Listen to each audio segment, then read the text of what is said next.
വ്യർത്ഥമല്ല.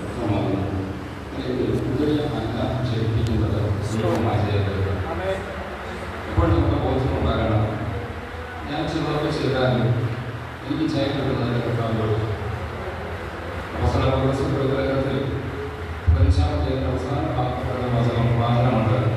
നമ്മുടെ കർത്താവായ യേശുക്രിസ്തു മുഖാന്തരം ജയം തരുന്ന ദൈവത്തിന് നമ്മുടെ ചെറുപ്പം നോക്കണം.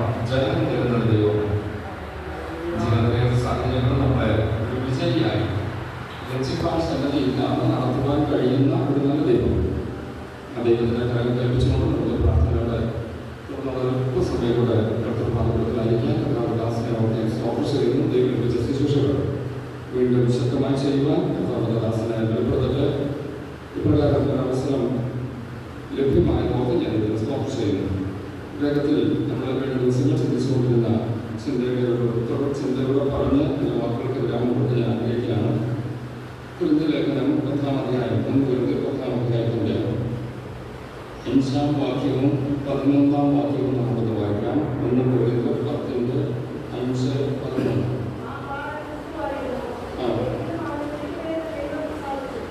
സാധിച്ചില്ല.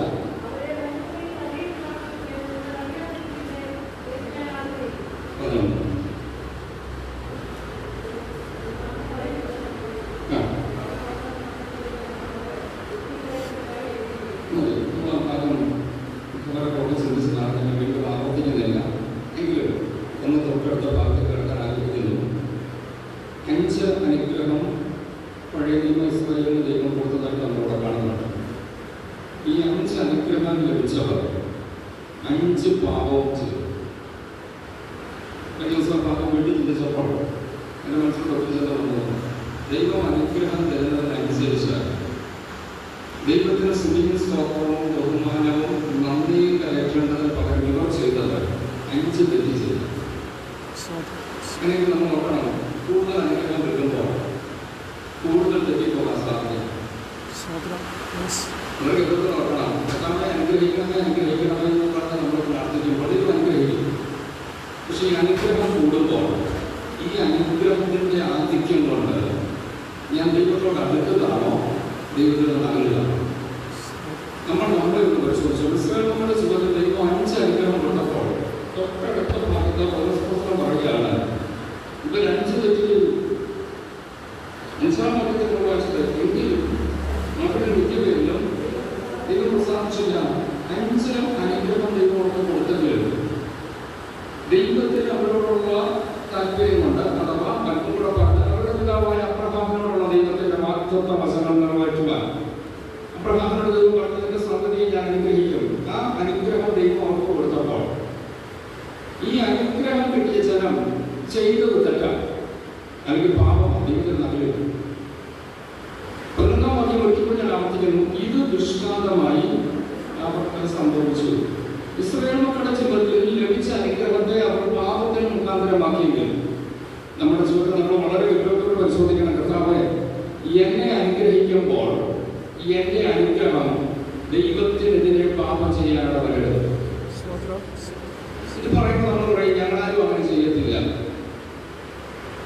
പലപ്പോഴും മാറി നിന്നുകൊണ്ട് പ്രശ്നത്തെ അഭിമുഖീകരിക്കാത്തത്തോളം കാലം നമ്മൾ സ്വയം അഭിമാനിക്കും. പ്രതിസന്ധി നേരിട്ടാൽ മാത്രമേ നമുക്കറിയാൻ കഴിയത്തുള്ളൂ ഞാൻ അപ്പോൾ പിടിച്ചു നിൽക്കാൻ. വേറൊരു വ്യക്തി തെറ്റിലേക്ക് വീഴുമ്പോൾ നമ്മൾ പറയും, സൂക്ഷിച്ച് നടക്കണ്ടായിരുന്നോ? നമുക്കെല്ലാം ഉദാഹരണം പറഞ്ഞാൽ ഇപ്പോൾ മഴക്കാലമാണ്, പലയിടത്തും പായലാണ്. ഒരാൾ വീണാൽ നമ്മൾ പറയും,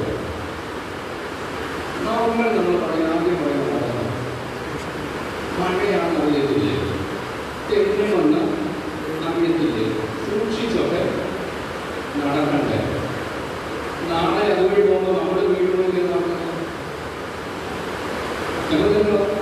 ദൈവം അനുഗ്രഹം നമ്മുടെ ഇസ്രായേൽ മക്കൾ ദൈവത്തിൽ നിന്ന് അകന്നു പോയപ്പോൾ നമ്മൾ പ്രാർത്ഥിക്കേണ്ടതില്ല, കർത്താവേ എനിക്ക് തന്ന അനുഗ്രഹം പാപകാരണമായി മാറരുത്. എനിക്ക് അനുഗ്രഹം തന്നപ്പോൾ ദൈവത്തോട് നന്ദി തന്ന ഹൃദയത്തോട് സ്തോത്രം ചെയ്യേണ്ടതിന് പകരം ഒരിക്കലും ദൈവത്തോട് പാപം ചെയ്യാൻ തകരുത്. വേഗത്തിൽ 1-ാമത്തെ തെറ്റ് നമ്മൾ ചെയ്യുന്നത് 6-ാം വാക്യത്തിൽ വായിച്ചു.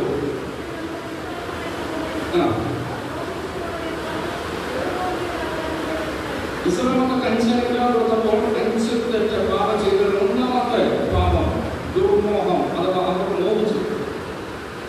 അവർ മോഹിച്ചതുപോലെ നാമും ദുർമോഹികൾ ആകരുത്. അതിലേക്ക് ദൈവത്തിന് അനുഗ്രഹം കിട്ടുമ്പോൾ ഓർക്കണം, ദൈവം എനിക്ക് തരുന്ന ചില നന്മയുണ്ട്. ഇന്ന് അനുഭവിക്കാൻ പറഞ്ഞിട്ടുള്ള ചിലതുണ്ട്. എന്നാൽ ഒരിക്കലും എനിക്ക് കിട്ടാത്തത് തരണമേ കിട്ടണമേ ആഗ്രഹിച്ച് ഞാൻ ദുർമോഹത്തിലേക്ക് പോകാനിട വരരുത്. നമ്മൾ വായിച്ച ഭാഗങ്ങൾ നാം സംഖ്യാപുസ്തകം 14 തുടങ്ങി.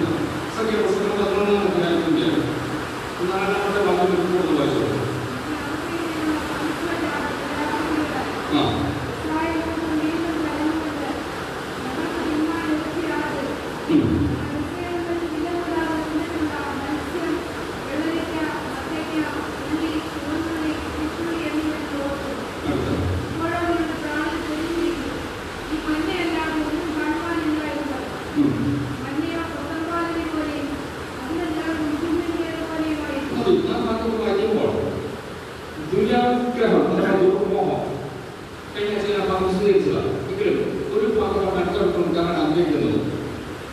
ഇവരുടെ ദുർമോഹം ഞങ്ങൾ ഇപ്പോൾ ഇറച്ചിയായി.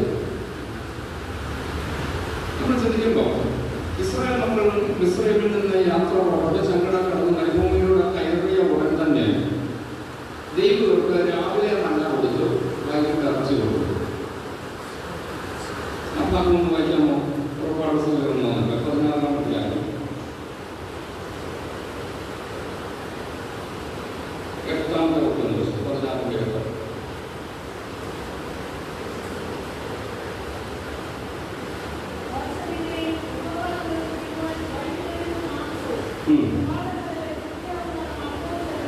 മതി, നമ്മുടെ വായിച്ചെടുക്കാം. 16-ാം വാക്യത്തിൽ അവർ എരിയിൽ നിന്ന് യാത്ര പുറപ്പെട്ടു. എരിയിൽ നിന്ന് യാത്ര പുറപ്പെട്ട പ്രാരംഭ ദിവസം തന്നെ ദൈവം ഇവർക്ക് വേണ്ടി ഒരുക്കിയ അനുഗ്രഹം നമ്മൾ വായിക്കുന്നുണ്ട്. യഹോവ നിങ്ങൾക്ക് തിന്നുവാൻ വൈകുന്നേരത്ത് മാംസം, പ്രഭാതകാലത്ത് തൃപ്തിയാകുന്ന അപ്പവും തരും. അങ്ങനെയെങ്കിൽ ദൈവം ഇവർക്ക് അനുഗ്രഹം കൊടുത്തു. എന്നോട് പറയാം, ഇവർക്ക് അനുഭവം കിട്ടി, ഇറച്ചിയും കിട്ടി. എന്നാൽ ഇവിടെ നമ്മൾ വരുമ്പോൾ സംഖ്യാപുസ്തകത്തിലെ ഭാഗം പഠിച്ചു വരുമ്പോൾ പാറാൻ മരുഭൂമിയിൽ നിന്നുള്ള യാത്ര, എരിയിൽ നിന്നുള്ള യാത്രയിൽ ദൈവം അപ്പവും ഇറച്ചിയും കൊടുത്തെങ്കിൽ ഈ യാത്രയിൽ ദൈവം ഇവർക്ക് ഇറച്ചി കൊടുത്തില്ല. കൊടുക്കാനത് അപ്പോൾ അവരുടെ ആവശ്യമില്ല. ഇന്നലെ കിട്ടിയ നന്മ ഇന്ന് കിട്ടാതെ വരുമ്പോൾ ദൈവസന്ധി ഇവർക്ക് ഞങ്ങളുടെ നടത്താൻ പറയാം. ഇന്നലെ ചില നന്മ അനുഭവിച്ചതാണ്. ഇന്ന് ചിലപ്പോൾ ദൈവം ബ്ലോക്ക് ചെയ്യും. ദൈവത്തിന് എന്തെങ്കിലും ഉദ്ദേശം. ചിലത് എനിക്ക് കിട്ടിയില്ലെങ്കിൽ, ഇന്ന് കിട്ടുന്നില്ലെങ്കിൽ, ഇന്നലെ ഞാൻ അനുഭവിച്ചത് ഇന്ന് എനിക്ക് അനുഭവിക്കാൻ കഴിയുന്നില്ലെങ്കിൽ അതിനകത്തും ദൈവത്തിന് എന്തോ പദ്ധതിയുണ്ട്. നമ്മൾ അതോടെ സ്വാഗതം ചെയ്യും. ഞങ്ങൾ പറഞ്ഞത് എലിയിൽ വെച്ച് ഇവർ ഇങ്ങനെ പ്രാർത്ഥിച്ചു, കർത്താവേ മന്ന തന്നതിനായി സ്തോത്രം, ഇറച്ചി തന്നതിനായി. അങ്ങനെ ഈ പാറാൻ അനുഭവം എത്തിയപ്പോൾ ഇവരെന്തായിരുന്നു പ്രാർത്ഥിക്കേണ്ടത്? ഞാൻ എന്താ പറയാം, നമ്മളാരും ആ പ്രാർത്ഥന പ്രാർത്ഥിക്കുന്നില്ലെങ്കിലും ദൈവം ആഗ്രഹിക്കുന്ന ഒരു പ്രാർത്ഥന പറയാം. കർത്താവേ അപ്പം തന്നതിനായി സ്തോത്രം, ഇറച്ചി തരാതിനായി സ്തോത്രം. ഇതാ ദൈവം സാധിക്കുന്ന പ്രാർത്ഥന. നമ്മൾ ഉള്ളതിന് സ്തോത്രം പറയും, ഇല്ലാത്തതിന് പറഞ്ഞോ. നമ്മൾ ദൗത്യം ചെയ്യുന്നത് കാരണം ഇന്നലെ വരെ കിട്ടിയതാണെന്ന് പോയത്. ഇന്നലെ വരെ എനിക്ക് ആരോഗ്യമുണ്ടായിരുന്നു, അല്ലെങ്കിൽ ഇന്നലെ വരെ ഇന്ന ഒരു വരുമാനത്തിന്റെ വഴിയുണ്ടായിരുന്നു, ഇന്നലെ വരെ എനിക്ക് മറ്റു പല സഹായികളുണ്ടായിരുന്നു. ഒരു ദിവസം നമുക്ക് പെട്ടെന്ന് അത് ബ്ലോക്കായി. ഇങ്ങനെ ദൈവസന്നിധിയെ നമ്മൾ പ്രാർത്ഥിച്ച ദൈവം തന്ന അനുഗ്രഹത്തെ ദൈവം തന്നെ ചിലപ്പോൾ ബ്ലോക്ക് ചെയ്യും. ഞാൻ അതിനെക്കുറിച്ച് കഴിഞ്ഞ ദിവസം പറഞ്ഞതാണ്. ഒന്നുകൂടെ നോക്കിച്ചോട്ടെ, ആ സീസണിൽ ഇവർക്ക് ഇറച്ചി ആവശ്യമില്ല. ഇത് ആർക്കറിയാം? ദൈവത്തിനറിയാം. നമുക്കറിയാമല്ലോ, ചില കാലത്ത് ചില ഫുഡ് കഴിച്ചാൽ ശരിയാകുന്നില്ല. മഴയും തണുപ്പൊക്കെ ഉള്ളപ്പോൾ ചില ആഹാരം കഴിച്ചാൽ വയറിന്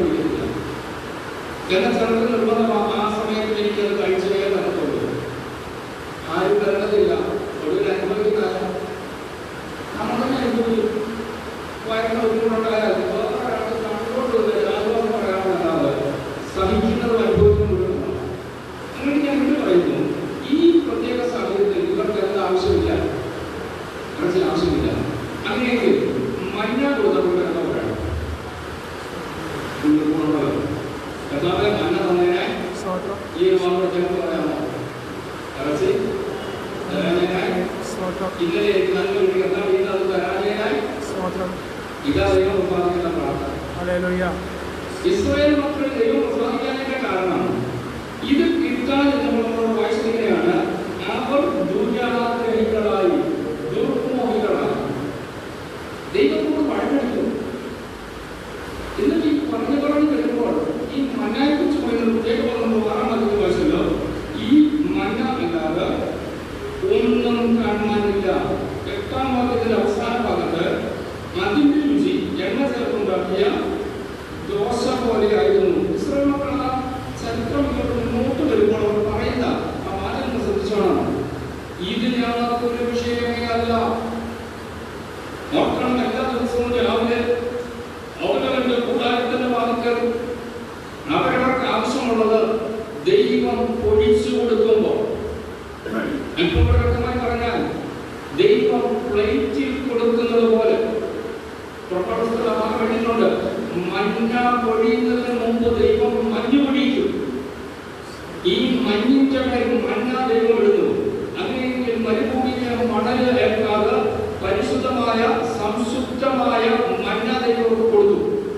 ഇത് കിട്ടിയപ്പോൾ സ്തോത്രം പറയുന്നതിന് പകരം ഇല്ലാത്തതിനെ ഓർത്ത് പിറുപിറുക്കുന്ന അനുഭവം ജീവിതത്തിലുണ്ടെങ്കിൽ ആവർത്തിച്ച് പറയുന്നു, അങ്ങനെയുള്ളവരെ ദൈവം പ്രസാദിക്കുകയില്ല.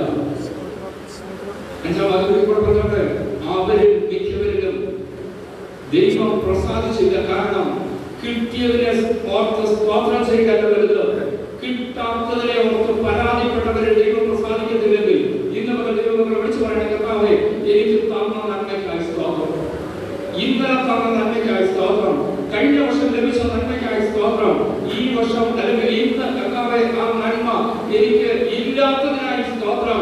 അതിനകത്തും അങ്ങേക്ക് ചില പദ്ധതികളോട് ഞാൻ തിരിച്ചറിയുന്നു. കർത്താവേ തരാത്തതിനായിട്ടുള്ള സ്തോത്രം. പദ്ധതിന്റെ അവസാന ഭാഗത്തേക്ക് നമ്മൾ കാണുന്നുണ്ടല്ലോ, ഈ ഇറച്ചി അവർക്ക് തിന്നാൻ പറ്റിയില്ല. അത് തിന്നാൻ പറ്റിയ കാലമല്ല. വായിലിരിക്കുമ്പോൾ, പല്ലിനിടയിലിരിക്കുമ്പോൾ, ചവച്ചറക്കും മുമ്പ് ഒരു വാദം കൊണ്ട് അനേകർ അവിടെ വീട് പോയി മരിച്ചെങ്കിൽ അതിന്റെ അർത്ഥം ദൈവം ബോധപൂർവം തരാഞ്ഞത്. നമുക്ക് ദൈവം ഇങ്ങനെ പ്രാർത്ഥിക്കാൻ പറ്റും. കർത്താവേ ഇന്ന് ഞങ്ങൾക്ക് തന്ന നന്മയ്ക്കായി സ്തോത്രം, ഇന്ന് അനുഭവിക്കുന്ന അനുഗ്രഹങ്ങൾക്കായി സ്തോത്രം, ഇന്ന് കർത്താവേ ഞങ്ങൾക്ക് പലതും തന്നിട്ടുണ്ട്, ഇന്ന് എനിക്ക് ചിലത് ദൈവം അടച്ചു വെച്ചെങ്കിൽ അതിനായി സ്തോത്രം. അത് തരേണ്ട സമയത്ത് തരാനുള്ള ദൈവം മതിയായിരുന്നു. മാത്രം ചരിത്രമല്ല, നമ്മുടെ ഒക്കെ ജീവിതത്തിൽ ഈ പലപ്പോഴും നമ്മളെ കൊണ്ട് ഇത് ചെയ്യിക്കുന്ന ഒരു സത്യം. യോഹന്നാന്റെ സുവിശേഷം വരാമോ? യോഹന്നാന്റെ സുവിശേഷം 8-ാം അധ്യായത്തിന്റെ 44-ാം വാക്യത്തിൽ യേശു കർത്താവ് പറയുന്ന വാക്കുകൾ വായിച്ച് പറ്റാതെ അവസാനിക്കുകയാണ്.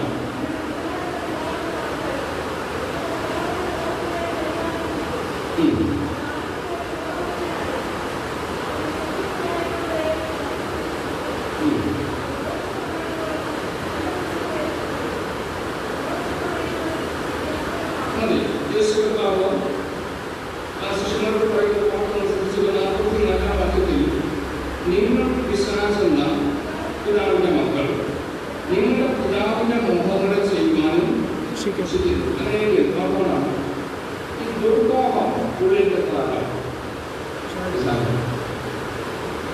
എനിക്ക് വേണ്ടത് കർത്താവ് വീട്ടിൽ ആവശ്യം പറയുന്നു. വേറൊരാൾക്ക് തിരിഞ്ഞ് ചിലതുണ്ട്, എനിക്കതില്ല, എന്റെ അപ്പം എനിക്കത് വേണ്ട. എനിക്ക് വേണ്ട എന്ന ദൈവം ആഗ്രഹിച്ചത് എനിക്ക് ലഭ്യമാകുന്നില്ലല്ലോ. എന്നെ കൊണ്ട് അത് തന്നേ പറ്റത്തുള്ളൂ, കിട്ടിയെങ്കിലുള്ളൂ. എനിക്ക് ആവശ്യമെന്ന എന്റെ ഉള്ളിൽ ഒരു തോന്നൽ ഉണ്ടാകുന്നെങ്കിൽ ഈ തോന്നൽ ഉളവാക്കിയതാണ് വളരെ വ്യക്തമായി പറയുന്നു. യോഹന്നാന്റെ സുവിശേഷം 8:44 ആദ്യ ഭാഗമാണ് വായിച്ചത്.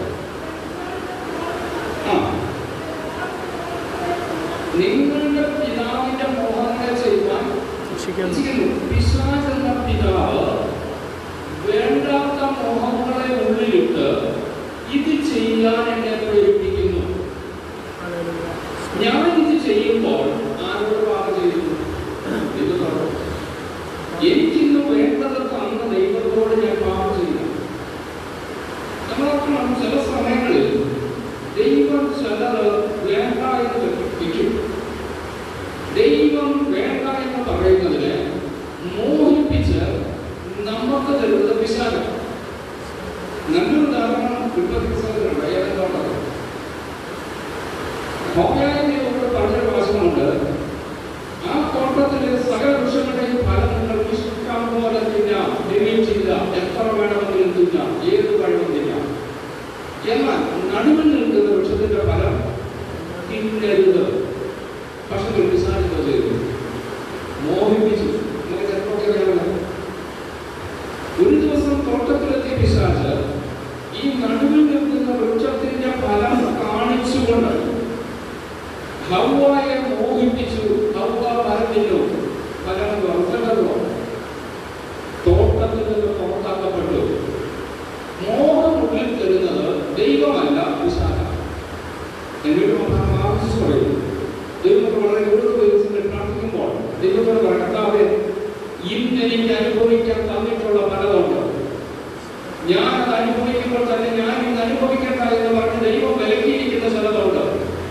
അതിലേക്ക് എന്നെ കൊണ്ടുപോകുന്നെങ്കിൽ അത് പിശാചാണെന്നുള്ള തിരിച്ചറിവോടുകൂടെ പിശാച് എന്ന പിതാവിന്റെ മോഹം അനുസരിക്കാൻ ഞാൻ ഇഷ്ടപ്പെട്ടാൽ ഞാൻ പിശാചിനെ പ്രസാദിക്കും, ദൈവം എന്നെ പ്രസാദിക്കത്തില്ല.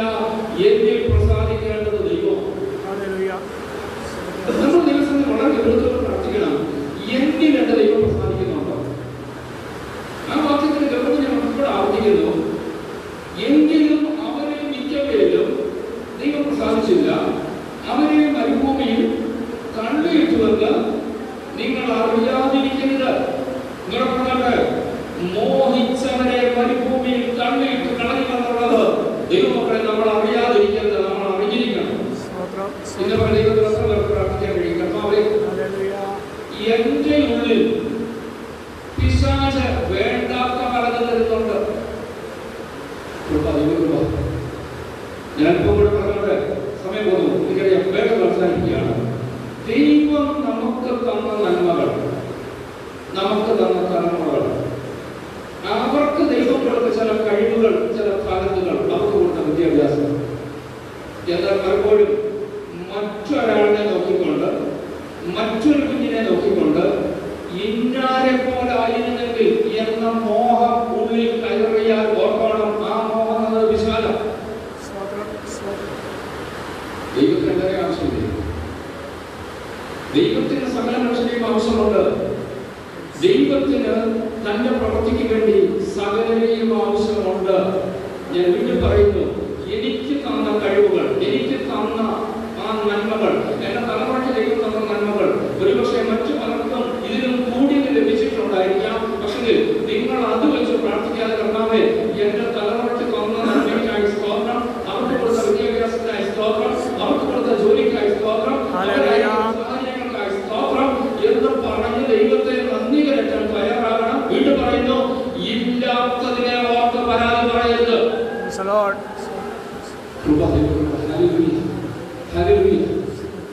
അവസാനിക്കാൻ അറിയുന്നു.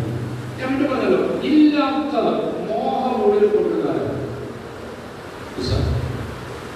വായിക്കേണ്ടത് വേഗത്തിൽ പറഞ്ഞു കൊടുത്തേക്കാം.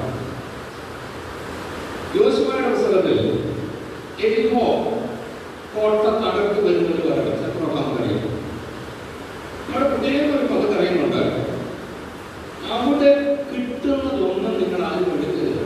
ഒന്നും വേണം വായിച്ചല്ല. യോശുവ പുസ്തകം 8-ലാണ്. ആ വാക്യം ഒന്നും വായിച്ചില്ല. 6-ാം വർഷം യോശുവ 6:18. നിങ്ങൾ ശപഥം ചെയ്തിരിക്കെ ശപഥാർത്ഥത്തിൽ വല്ലതും എടുത്തിട്ട്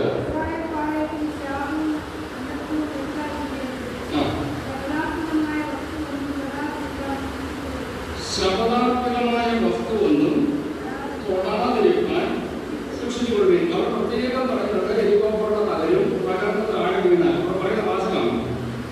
നിങ്ങൾ ശപഥാർപ്പിതം വല്ലതും എടുത്തിട്ട് ഇസ്രായേൽ പാളയത്തിന് ശാപവും അനർത്ഥവും വരുത്താതിരിക്കേണ്ടതിന് ശപഥാർപ്പിതമായ വസ്തുവൊന്നും തൊടാതിരിക്കാൻ അടുത്ത മാസം വെള്ളിയും പൊന്നും ചെമ്പും ഇരുമ്പും കൊണ്ടുള്ള പാത്രങ്ങളും യഹോവയ്ക്ക് വിശുദ്ധം യഹോവയുടെ സന്നിധിയിൽ ചേരണം. പിന്നീട് സമയത്ത് അത് വിശദീകരിക്കാം. 7-ാം അധ്യായത്തിൽ നമുക്കറിയാം ഹായ് പട്ടണത്തിൽ യുദ്ധത്തിന് പോയി പരാജയപ്പെട്ടു. 11-ാമത്തെ 10:7-11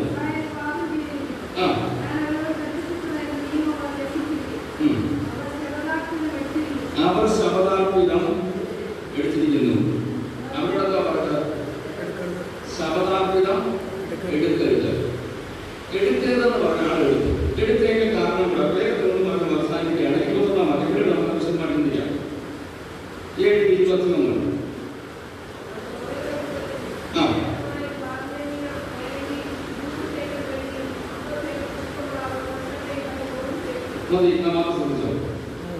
അവസാനിപ്പിക്കുന്നതിനാണല്ലോ. 50 ശതമാനം പറഞ്ഞതിന് ശേഷം കണ്ട് മോഹിച്ച് എടുത്തു. അങ്ങനെയൊക്കെ ഒരു രാജ്യത്തിന്റെ പരാജയത്തിന്റെ കാരണമായിരുന്നു ഒരുത്തന്റെ മോഹം. ആഹാരം ഇത് കണ്ടപ്പോൾ ഒരു മോഹം, എനിക്കിതില്ല. ബാബിലോണിയ വേലയ്ക്ക് അന്നത്തെ ഏറ്റവും ബെസ്റ്റ് ഡ്രസ്സാണ്. എനിക്ക് ഈ ഡ്രസ്സ് ഇല്ലല്ലോ, ഇരിക്കട്ടെ. മോഹം ആഹാരത്തിലുണ്ടായി. ഇദ്ദേഹത്തെ അവസാനിപ്പിച്ചു. ഇതൊക്കെ അവൻ വെള്ളി എടുത്തു, അവൻ്റെ ഏറ്റവും അടിയിൽ കൊണ്ട് കുടിച്ചിട്ടു. വെള്ളി ഇതെല്ലാം എടുത്തു. ബാബിലോണിയ വേലയ്ക്ക് മോശിച്ചുകൊണ്ട് വന്നു. ഇത് വിട്ടുകൊണ്ട് ആഹാരത്തിന് ചിന്തയേ ഉള്ളൂ. നാളെ യോഗത്തിന് പോകുമ്പോൾ ഈ ബാബിലോണിയ വേലയ്ക്ക് ഇട്ടുകൊണ്ട് ആൾക്കാരുടെ ജീവിതം ദൈവത്തെ വിളിച്ചാൽ നിനക്കൊന്നും കിട്ടാത്ത അനുഗ്രഹം എനിക്ക് കിട്ടി. മോഹം ഉള്ളിൽ കയറി ഇത് മോഷ്ടിച്ചു. സംഭവിച്ചത് കാരണം തെറ്റൊക്കെ അറിയാമോ? കുടുംബം ഇന്നുണ്ടോ? അവനെ മാത്രമല്ല, കുടുംബത്തെ കൂടെ ഈ മേലക്ക് ഇട്ടുകൊണ്ട് എവിടത്തേക്ക് പോകാൻ കഴിയും. ഈ മോഹം ഉള്ളിൽ കൊടുത്തതാണ് ഇവൻ ആവശ്യമുള്ളതില്ലേ? നമ്മളിപ്പോൾ പറയണം എനിക്ക് ആവശ്യമുള്ളതിന് തന്നെ വെക്കാൻ പറഞ്ഞിട്ടുണ്ടോ? ഞാൻ വീണ്ടും ആവശ്യം പറയുന്നു. ഇന്ന് എനിക്ക് ആവശ്യമുള്ളത് ഒന്നുമല്ല കർത്താവ് കുറച്ചിട്ടില്ല. നമ്മൾ വളരെ പറയണം എന്റെ കർത്താവ് എനിക്ക് ആവശ്യമുള്ളത് ഒന്നും കുറയ്ക്കുന്നില്ല. എന്തെങ്കിലും ഇല്ലെങ്കിൽ എനിക്ക് ഇന്ന് അത് വേണ്ട എന്ന് എന്റെ ദൈവത്തിന് അറിയാവുന്നത് കൊണ്ട് എനിക്ക് തന്നില്ലെന്നേ ഉള്ളൂ.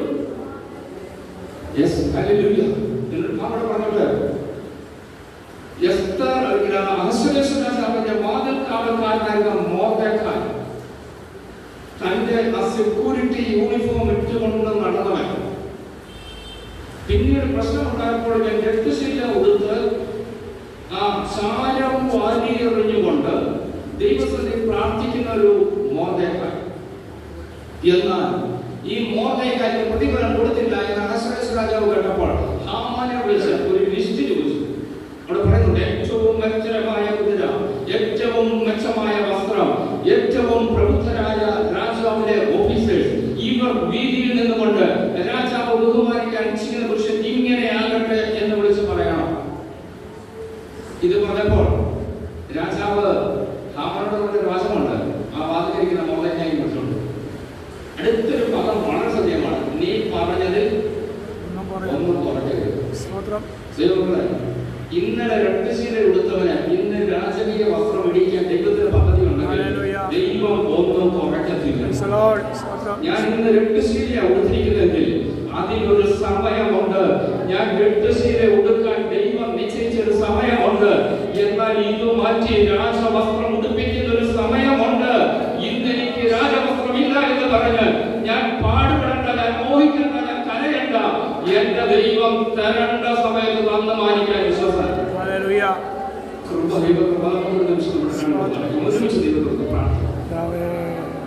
ഇസ്രായേൽ മക്കൾ ദൈവം അനുഗ്രഹം കൊടുത്തപ്പോൾ ആ അനുഗ്രഹത്തെ അവർ പാപത്തിന് കാരണമാക്കി. അവർ മോഹിച്ചു. ദൈവം എന്തുകൊണ്ട് ഇപ്പോൾ എന്നൊക്കെ അറച്ചു തരുന്നില്ല. വീണ്ടും ഞാൻ ആവർത്തിക്കുന്നു, ദൈവം ശക്തമായിട്ടുണ്ട് പറയുന്നു, ഇന്ന് ചെലവില്ലെങ്കിൽ ഇല്ലാത്തതിന് ഓർത്തും സ്തോത്രം ചെയ്യാൻ ദൈവസന്നിധിയിൽ ഒന്ന് പഠിക്കാമോ?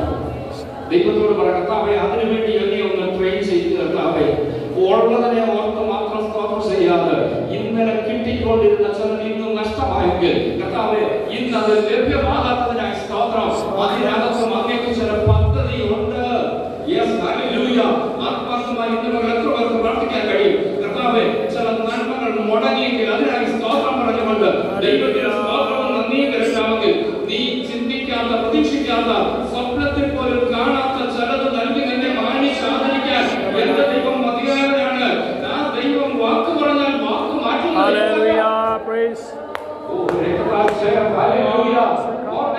നീ എന്നും വെട്ടിശൂരെ എടുത്തുകൊണ്ട് ഇരിക്കേണ്ട വ്യക്തിയല്ല. രാജാവ് ഒരു കൽപ്പന പുറപ്പെടുവിക്കും. നീ പറഞ്ഞതിൽ ഒന്നും കുറയ്ക്കരുത്. എനിക്ക് വേണ്ടി ഏറ്റവും മെച്ചമായത് നൽകുന്ന ഒരു സമയമുണ്ട്. അതുവരെ കർത്താവേ ഈ ചാക്കുശീലേക്കായി ഞാൻ അതിലേക്ക് സ്തോത്രം ചെയ്യുന്നു.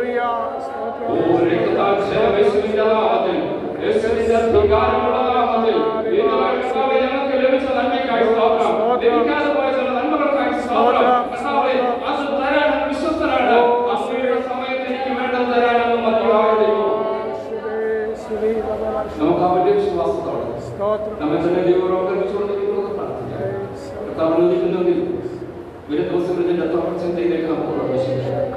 നമ്മുടെ ജീവിതത്തിൽ നമ്മളൊന്ന് പരിശോധിക്കാം. കർത്താവേ ഇസ്രായേൽ മക്കളിൽ ഇറങ്ങി തിരിച്ചവരും ആ കുഞ്ഞാടിന്റെ രക്തത്താൽ ആ രക്തം പുരട്ടിയ ഭവനത്തിൽ നിന്ന് കുഞ്ഞാടിനെ ഭക്ഷിച്ചവരാ, കൈപ്പിച്ചത് അതിനവരാ, ആ പെസഹായുടെ ആ ക്രമം എല്ലാം ആചരിച്ചവരാ, ചെങ്കടൽ കടന്നവരാ, ദൈവത്തിന്റെ അനുഗ്രഹം പ്രാപിച്ചവരാ എന്നാൽ വചനം പറയുന്നു അവരെ മിക്കവരും ദൈവം സാധിച്ചില്ല. കർത്താവേ സ്വർഗീയ കരാറിനെ ലക്ഷ്യമാക്കി യാത്ര ചെയ്യുന്ന ഞങ്ങളിൽ അത് പ്രസാദിക്കുന്നു.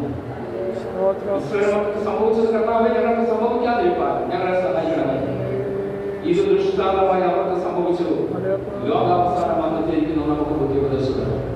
കർത്താവെ മോഹങ്ങളുടെ ഉള്ളിൽ വന്നു ഇന്നും ചിലത് കിട്ടാതെ പോകുമ്പോൾ അതിനെ ഓർത്ത് പരാതിപ്പെട്ടാൽ മരുഭൂമിയിൽ അവരെ തള്ളിയിട്ടെന്ന് വായിച്ചതുപോലെ കർത്താവെ ഈ ലോകത്തിൽ ഞങ്ങളെ തള്ളിയിടാനാണ് ഞങ്ങൾ അവിടെ തിരിച്ചത്. ഞങ്ങൾക്ക് നിത്യതയിൽ എത്താനാണ് ഞങ്ങൾക്ക് വേണ്ടതെല്ലാം അങ്ങയുടെ മക്കളുണ്ട്. ഞങ്ങൾ വിശ്വസിക്കുന്നു. അതിനുവേണ്ടി ഏൽപ്പിക്കുന്നു. നമുക്ക് ഒരുമിച്ച് പ്രാർത്ഥിക്കാം. ഇത്രത്തോളം സഹായിച്ചതിനെല്ലാം നമുക്ക് ആവശ്യമുണ്ട്. നമുക്ക് പ്രാർത്ഥിക്കുമ്പോൾ സഹോദരന്മാരെ പ്രാർത്ഥിച്ചിരിക്കുമ്പോൾ പ്രാർത്ഥിച്ചിരിക്കും. അവസാനിപ്പിക്കാം.